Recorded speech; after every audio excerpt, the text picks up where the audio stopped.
ఓం సాయిరామ్ సమర్థ సద్గురు సాయినాథ్ మహారాజ్ కీ జై. మన సాయి బిడ్డలందరికీ నమస్కారం అండి.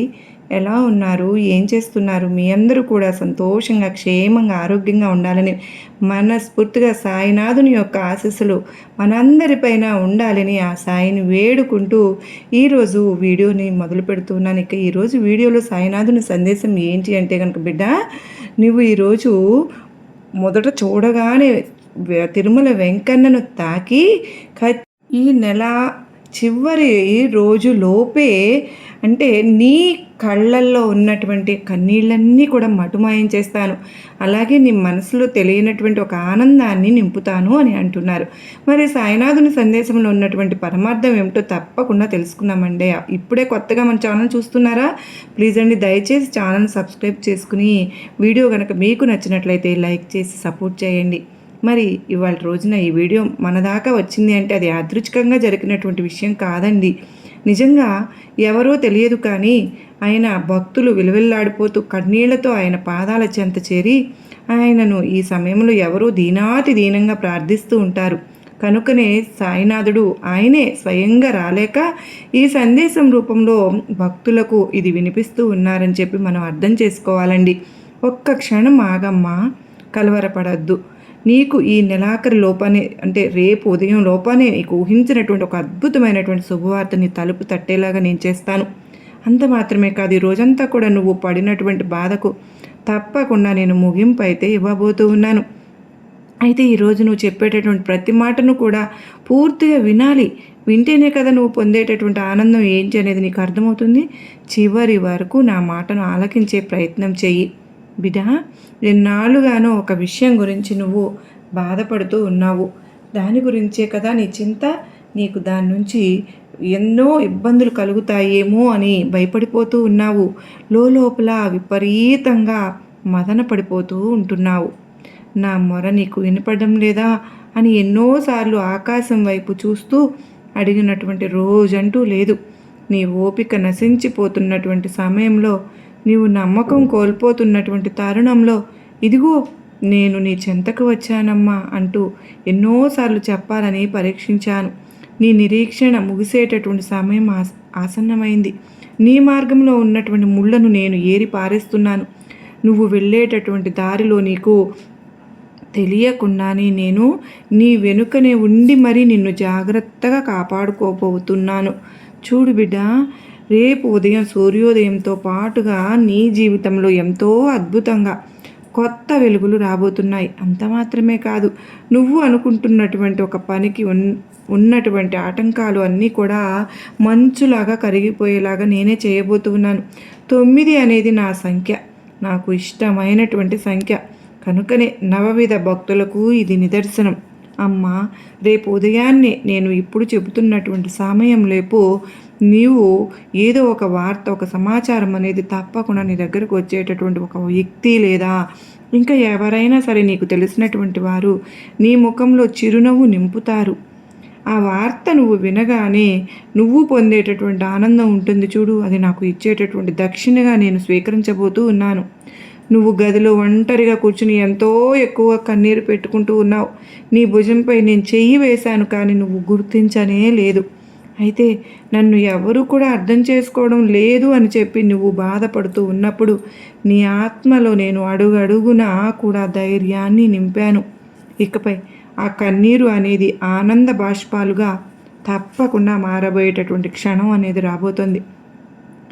గత జన్మల కర్మల వలనే కొన్ని కష్టాలు నీకు ఎదురయ్యాయి, ఒప్పుకుంటాను. కానీ చూడమ్మా, నువ్వు నాపై చూపించినటువంటి అచంచలమైనటువంటి విశ్వాసం ఉంది చూడు, ఆ కర్మల తీవ్రతను తగ్గించింది తల్లి. రేపు నీవు అందుకోబోయేటటువంటి శుభవార్త ఉంది చూడు, అది నీ కర్మల సంఖ్యలను తెగిపోయేలాగా చేయబోతోంది.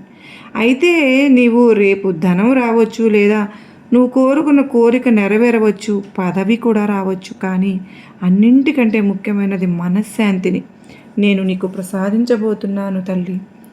రేపు ఉదయం నుండి నీ మనసులో ఉన్న ఒక పూర్తి అలజడి అనేది తగ్గిపోయేలాగా చేస్తాను. ఒక రకమైనటువంటి ప్రశాంతత నిన్ను ఆవహించేలాగా చేస్తాను. అది కేవలం నా అనుగ్రహం అయితే నువ్వు కూడా గుర్తుంచుకోవాలి. లోకం నిన్ను తప్పు పట్టినా సరే నువ్వు ధర్మాన్ని ఎప్పుడూ కూడా విడిచిపెట్టలేదమ్మా. ఆకలితో ఉన్నవారికి నీవు పెట్టినటువంటి పట్టెడు అన్నమే, మూగ జీవాల పట్ల నువ్వు చూపించినటువంటి కరుణ, ఇవన్నీ కూడా నా దగ్గర లెక్కలో రాసుకుని ఉంచాను. అందుకేనమ్మా నువ్వు కోరుకున్న దానిని కంటే కూడా ఎక్కువే నేను నీకు ఇవ్వాలని నిర్ణయించుకున్నాను. ఇది నిజంగా జరుగుతుందా? ఇదంతా కూడా నాకు అంటే ఒక సందేహంలాగా అనిపిస్తుందని చెప్పి నువ్వు అనుకోవద్దు. నా మాట ఎన్నడూ కూడా అసత్యం కాదు. చూడు తల్లి, నేను ఈరోజు నీకు ప్రమాణం చేసి మరీ చెప్తున్నాను. నీ కష్టాలు తీరే రోజు రేపటి నుండే ప్రారంభం. రేపు ఉదయం 9 లోపు నువ్వు పొందే ఒక విజయం ఉంటుంది చూడు, అది నీ జీవితంలో రాయిలాగా తిరిగిపోతుంది, మైలురాయిగా ఉండిపోతుంది. రేపు ఉదయం నిద్ర లేవగానే నా నామాన్ని ఒక్కసారి స్మరించు. ప్రశాంతంగా నీ పనులు నువ్వు చేసుకుంటూ ఉండు. ఎవరితో కూడా వాదించే ప్రయత్నం చేయవద్దు. నువ్వు ఎవరి కోసమైతే ఎదురు చూస్తూ ఉన్నావో ఆ శుభం నీ దగ్గరకు నేనే పంపిస్తాను. చూడమ్మా, భయం అనేది విడిచిపెట్టు. నేను ఉన్నానుగా. నీ భారమంతా నాపై వేయమ్మా, నేనే చూసుకుంటాను. రేపు ఉదయంలోపు ఆ శుభవార్త నువ్వు విన్న తర్వాత నువ్వు పొందే ఆ తృప్తిని చూసి నేను ఎంతగానో మురిసిపోతాను. నువ్వు ఎల్లప్పుడూ కూడా చల్లగా ఉండాలి, సంతోషంగా ఉండాలి. చూడు తల్లి, ఈ లీలలను నువ్వు పూర్తిగా విన్న తరువాత నీకు నా సంపూర్ణ ఆశీస్సులు దక్కుతాయి. ఇలాంటి మరిన్ని ఎక్కువ మాటలను నువ్వు ప్రతిరోజు కూడా ఆలకిస్తూ ఉండాలి. ఆలకించడమే కాదు, ప్రతి ఒక్క మాటను కూడా నువ్వు గుర్తు పెట్టుకుని పాటించే తీరాలి. నీ మనసులో ఉన్నటువంటి ఆలోచనలు, గందరగోళాలు అన్నీ కూడా పూర్తిగా సమసిపోవాలి. నీకు ఎప్పుడూ కూడా అంటే నీ మనసులో తెలియకుండానే ఏదో అలజడి నిన్ను వెంటాడుతున్నట్లుగా నీకు అనిపిస్తూ ఉంటుంది. కానీ నువ్వు మాత్రం నీ చుట్టూ ఎవరున్నా, ఎంతమంది ఉన్నా వాళ్ళని నమ్మడం లేదు. నిజమే, నువ్వు చేస్తున్న పని గొప్ప విషయమే. ఎందుకంటే ఇప్పటివరకు చాలామంది వ్యక్తులతో నువ్వు మోసపోయావు. నమ్మినటువంటి వ్యక్తులు నిన్ను దారుణంగా మోసం చేశారు. అయితే నీ జీవితంలో జరుగుతున్నటువంటి అంటే నీ కళ్ళకు గంతలు కట్టి నిన్ను బలిపశువులాగా చేసుకుని చాలామంది వ్యక్తులు కూడా నిన్ను వాళ్ళ అవసరాలకు వాడుకున్నారు అని నేను కూడా చూస్తూనే ఉన్నాను. బిడ్డ, నువ్వు పడిన మోసం ప్రతిసారి కూడా ఎంత బాధను, కన్నీళ్లను దిగమింగుకున్నావో నాకు తెలియంది కాదు. నీ బాబాను అన్నీ చూస్తూనే ఉన్నానమ్మా. కానీ నీకు ఆ బాధ నుంచి బయటపడవేయడానికి ఈరోజు నేను ఆ వెంకన్న సాక్షిగా చెప్తూ ఉన్నాను. కొంతమంది వ్యక్తులు నీ ద్వారా లబ్ధి పొందారు కదా, మరి వాళ్ళు నీ గుండెను మరింత వేగంగా అంటే కొట్టుకోవడం అయితే ప్రారంభమైంది కదూ. ఇవన్నీ కూడా నిజంగానే నా జీవితంలో జరిగాయి. ఇవాళ రోజున మీ నోటి వెంట నేను వింటూ ఉంటే ఒక్కొక్క మాట నా కంట్లో నీళ్లు వస్తున్నాయి బాబా అని చెప్పి అంటున్నావు కదూ. నేను పదే పదే ఇలా ఎందుకు చెప్తున్నానో తెలుసా తల్లి? నువ్వు ఎవరినైతే గుడ్డిగా నమ్మావు, ఎవరి కోసమైతే నీ కడుపు మార్చుకుని మరీ సహాయం చేశావు, వారే నీ వెనుక గోతులు తవ్వారు. ఆ వెన్నుపోటు పొడిచినటువంటి వ్యక్తులు కూడా నీకు పదే పదే జ్ఞాపకం కూడా వస్తున్నారు. కానీ భయపడవద్దు. రాబోయే రోజుల్లో తప్పకుండా నీ తలరాత పూర్తిగా మారిపోయేలాగా నేను చేస్తాను. నీ శత్రువులు పునాదులు కదిలిపోయి నిన్ను ఒక రాజులాగా, ఒక రాణిలాగా తలెత్తుకుని నిలబడేటువంటి అద్భుతమైన మహర్దశను మొదలు పెట్టబోతున్నాను. చూడు తల్లి, నువ్వు ఎవరికి దూరంగా ఉండాలో, ఎవరికి దగ్గర అవ్వాలనేది నేను నిర్ణయిస్తాను. నీ కర్మలు తొలగిపోయి అదృష్టం వరించడానికి మరెంతో సమయం లేదు. చాలా దగ్గరకు వచ్చావు. కర్మ ఫలితాలన్నీ ఇప్పటికే అనుభవించేశావు. చూడుమ్మా, నువ్వు ఎప్పుడు కూడా భక్తితో, మంచి మనసుతో అన్ని రకాల సమస్యలను కూడా ఓర్పుతో ఎదుర్కొన్నావు. నేను నిజంగా నిన్ను అభినందిస్తూ ఉన్నాను. ఇక నా మాటలను నీ హృదయానికి హత్తుకునేలాగా వింటూ ఉన్నావు కదూ. నీ జీవితంలో జరిగిన విషయాలు, జరగబోయే విషయాలు కూడా చెప్పాను కదా. చూడు తల్లి, నీ మెదడు చాలా చురుకైనదమ్మా. ఇంత మాత్రమే కాదు, నీ యొక్క మాటలు కూడా ఎదుటి వ్యక్తులను ఎంతగానో ఆకర్షించేలాగా ఉంటాయి. ఇక నువ్వు ఒంటరిగా ఉన్నప్పుడు నువ్వు అనుభవించిన నరకం అదంతా కూడా నాకు బాగా తెలుసు. నీ పాత జ్ఞాపకాలను తలుచుకుంటూ ఎన్నిసార్లు గుండెలు పగిలేలాగా నువ్వు ఏడ్చావు. నేను ఎవరికి ద్రోహం చేయలేదు కదా బాబా, ఎవరికి చెడు తలపెట్టలేదు కదా, అందరూ బాగుండాలని కోరుకున్నాను కదా బాబా, మరి నాకు ఎందుకు ఇటువంటి వ్యక్తులను అవకాశాలను ఇస్తున్నాడు అని నువ్వు ఆకాశం వైపు చూస్తూ, నా వైపు చూస్తూ ఎన్నిసార్లు కన్నీళ్లు పెట్టుకున్నావో నాకు బాగా తెలుసు. నీ చేతిలో ఉన్నటువంటి ఆఖరి రూపాయి కూడా కష్టంలో ఉన్న వారికి తీసి ఇచ్చేటటువంటి గుణం అమ్మ నీది. నువ్వు కష్టాల్లో ఉన్నప్పుడు, నువ్వు ఆపదలో ఉండి కాస్త సహాయం అడిగినప్పుడు ఎవ్వరు కూడా నీకు సహాయం చేసినటువంటి వ్యక్తులే లేరు. ఎవరు కూడా చులకనగా చూశారు తప్ప నీకు సహాయం చేయాలనేటువంటి ఆలోచనలో లేరు. పగలు రాత్రి కష్టపడిన సంపాదనతో నువ్వు హాయిగా బ్రతకలేకపోతున్నావు. ఇది నిజమా కాదా చెప్పు. నువ్వు నీ మనస్సును అడిగి చెప్పు ఒక్కసారి. ఈ విషయానికి వస్తే నీకు వెన్నుపెట్టు పొడిచింది ఎవరు?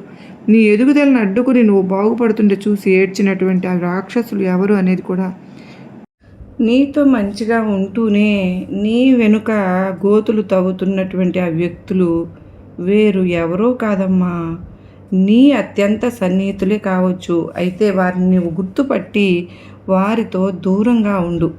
నీ ఆలోచనలకు ఇక్కడి నుండి పూర్తిగా విరామం చెప్పు. నీ అంత మంచివారు లేరు అని చెప్పి నీ ముందు పొగుడుతూ ఉన్న వారిని మాత్రం ఇక కట్టిపెట్టు. నీ వెనకాల ఎవరైతే నిన్ను పొగిడారో వారే గోతులు తవ్వుతున్నారు కనుక వారిని గుర్తించు. ఇంకా చెప్పాలి అంటే నీ జీవితం రాబోయే రోజుల్లో అద్భుతమైనటువంటి ఆనంద నిలయంలాగా నేను చేయబోతూ ఉన్నాను. చూడు తల్లి, నువ్వు పనిచేసే చోట కావచ్చు, వ్యాపారంలో నీకు సహాయం చేస్తున్నట్లుగా నటిస్తూ వారు కావచ్చు, లేదా నీ పై అధికారులు కూడా కావచ్చు, నీ యొక్క పేరు ప్రతిష్టలకు భంగం కలిగే విధంగా కావచ్చు. కొంతమంది వ్యక్తులు నానా రకాలుగా మోసం చేయాలని చెప్పి ప్రయత్నిస్తున్నారు. వారి ఆటలు ఏవి కూడా నేను ఆడనివ్వను, ఆడించేలాగా చేయను. నీ రహస్యాలను ఎవరికీ చెప్పుకోవద్దు. నీ రహస్యాలను వారికి ఆయుధాలుగా నువ్వే ఇవ్వవద్దు. శత్రువుల యొక్క ఆట కట్టించడానికి, నీ కన్నీళ్ళకు ప్రతిఫలం ఇవ్వడానికి నేను ఒక గొప్ప మాయ చేయబోతూ ఉన్నాను. కలత చెందవద్దు. నేను చెప్పాను కదా, రాబోయే రోజుల్లో నీ జీవితంలో ఒక సునామీ లాంటి అద్భుతమైనటువంటి శుభవార్తల వర్షాన్నే కురిపించబోతున్నానని.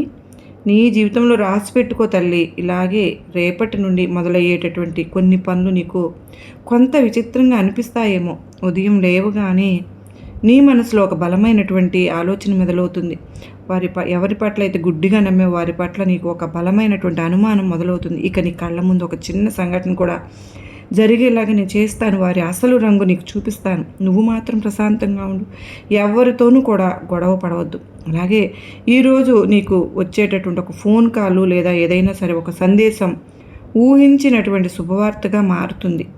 ఇక కొంతమంది వాళ్ళ దిమ్మ తిరిగిపోయి మైండ్ బ్లాక్ అయిపోయేటట్టుగా నీకు దక్కేటటువంటి మహర్దశ దక్కేటటువంటి సంతోషకరమైనటువంటి జీవితాన్ని చూసి కొంతమంది వ్యక్తులకు చాలా ఎక్కువగా కోపం కూడా వస్తుంది. ఇక ధనానికి సంబంధించినటువంటి విషయాల్లో కూడా నీకు మంచి లాభాలు ఎదురవుతాయి. అంత మాత్రమే కాదు, ఈ రోజున డబ్బుకు సంబంధించినటువంటి విషయాల్లో నీకు కొంతమంది వ్యక్తులు కూడా సహాయం అనేది చేస్తారు. దయచేసి విను. రేపటి నుండి ఒక్క రూపాయి ఎవరికి కూడా నువ్వు అప్పుగా ఇవ్వవలసిన పని లేదు. ఎవరికి కూడా అంటే మధ్యవ్యక్తిగా నిలబడి నేను అది చేస్తాను ఇది చేస్తాను అని చెప్పి నీ నుండి ఎవరికి కూడా ఎటువంటి సపోర్ట్ను ఇవ్వవలసిన పని లేదు. అలా ఎందుకు సపోర్ట్ అనేది ఇవ్వడం వల్ల మళ్ళీ తర్వాత నువ్వు మాట నిలబెట్టుకోవడం కోసం ఎన్నో ఇబ్బందులు పడవలసి వస్తుంది. నీ దగ్గర అటువంటి అవకాశాలను పొంది వాళ్ళు ఏమైనా నీకు మంచి చేశారా? లేదు కదా. మరి ఎందుకు అటువంటి సపోర్ట్ని ఇవ్వాల్సిన పని ఉంది? ఎందుకంటే ఇప్పటి వరకు చూసావు కదా తల్లి, నువ్వు ఎన్ని పరీక్షలకు గురయ్యావో, అలాగే ఎంత మోసపోయావు అనేది. ఇకనైనా జాగ్రత్త పడు. నీకు ద్రోహం చేసినటువంటి శత్రువులు వారు పన్నినటువంటి వలలో వాళ్ళే చిక్కుకుంటారమ్మా. వారి ఆర్థిక స్థితి కుప్పకూలిపోవడం, సమాజంలో వారికి జరిగేటటువంటి అవమానం వారు కళ్ళారా చూస్తారు. కాలం తప్పకుండా నీ తరపున పగ తీర్చుకునే రోజులాగా నేను మలుస్తాను. చూడు తల్లి, నీ తలరాత మారేటటువంటి శుభదినం రేపటి నుండే నీ జీవితంలో గతంలో ఎప్పుడో జరిగినటువంటి ఆగిపోయినటువంటి పనులు కూడా మరలా తిరిగి మొదలవ్వబోతున్నాయి. నేను చూపిస్తాను. ఊహించని లాభాలను గడించేలాగా నేను చేస్తాను. అంత మాత్రమే కాదు, నువ్వు శుభవార్తలు వినేలాగా నీ కుటుంబంలో ఉన్నటువంటి గొడవలన్నీ సమస్యపోయి నీ విలువ ఏమిటి అనేది అర్థమయ్యేలాగా చేస్తాను. ఈరోజు సాయంత్రానికి నీ ముఖంలో గొప్ప చిరునవ్వు అనేది, ఆత్మవిశ్వాసం అనేది రెట్టింపు అవడం చూస్తావు. నీ సమయం ఆరంభం కాబోతుంది.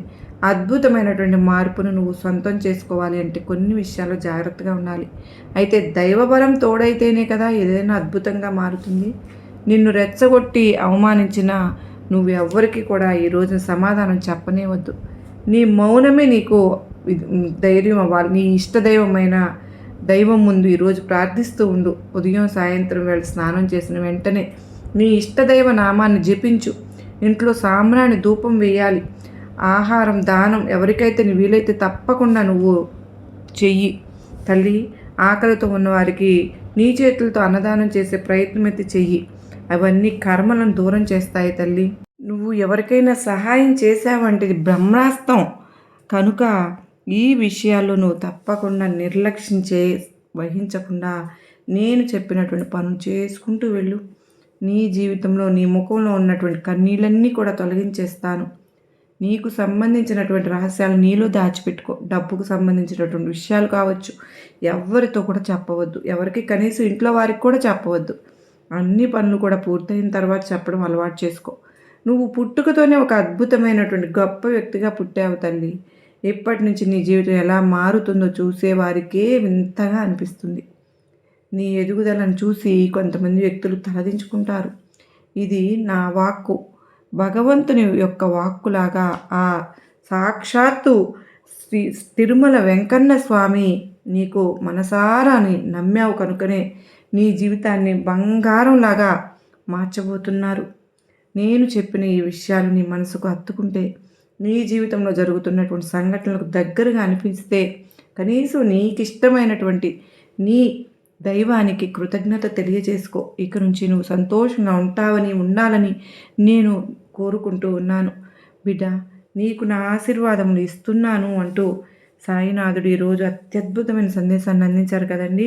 ఈరోజు శనివారం రోజున తిరుమల వెంకన్నను తాకి ఆ స్వామి ఆశీస్సులు కూడా మనందరిపైన ఉండాలని మనస్ఫూర్తిగా కోరుకుంటూ సర్వేజన సుఖినో భవంతు.